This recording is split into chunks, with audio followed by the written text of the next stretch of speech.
This is the site of Trimontium Roman Fort.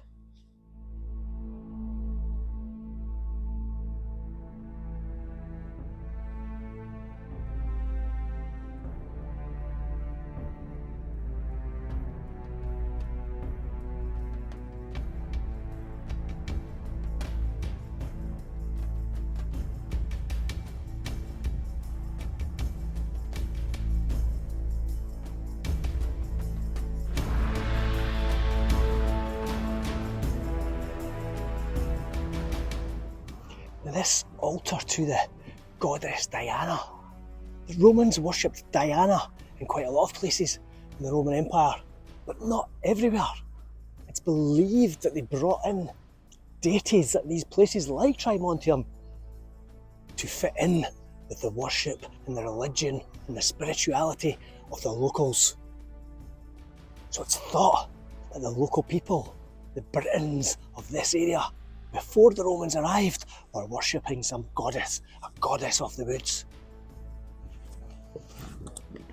Yeah, the altar to Diana still survives today in the vaults of the National Museum in Edinburgh. This is the only photograph I have.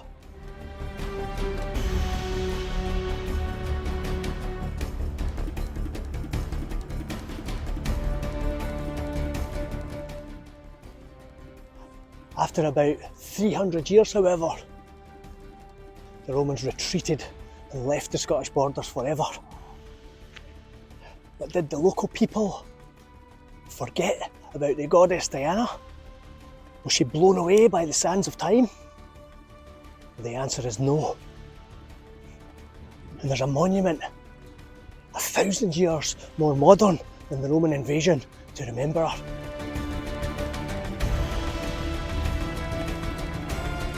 Wouldn't you know it, that monument to this goddess of the woods and the wild and fertility in this area lies roughly 200 metres over there.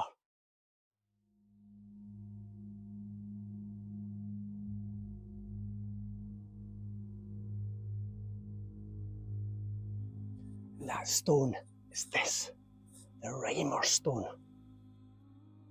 In roughly 1300 AD, a man known as Thomas the Rhymer was sleeping on this spot right here, underneath the Eildon tree, when he was abducted by the Queen of the Fairies, the Queen of Elfland, this goddess of the woods around here. He was taken away. When he came back, he had magical powers. He could see the future, and he also became a poet. But this spot here reveres this goddess of the wood, this supernatural female being who lived in the forest around here. Now I find it incomprehensible that this goddess here and that goddess 200 metres over the road there in Trimontium Roman Fort are not connected somehow.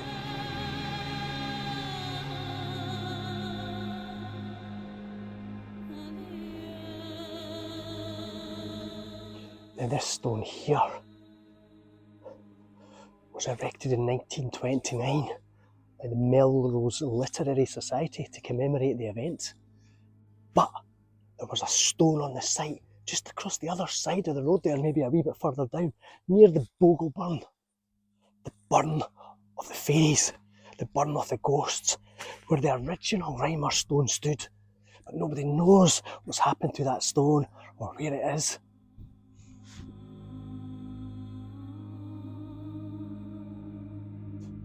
It would seem that the people of this area have been holding on to those pagan traditions forever.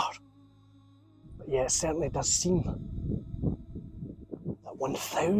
at least 1,000 years after the retreat of the Roman armies, the people of this area were still fearing and revering the goddess of the woods around here, whatever her name was, Diana, the Queen of Elfland, the Queen of the Fairies, call her what you want, she was still lurking about in these forests. And I think the people of modern day Scottish borders are still revering this goddess as a draw for tourism.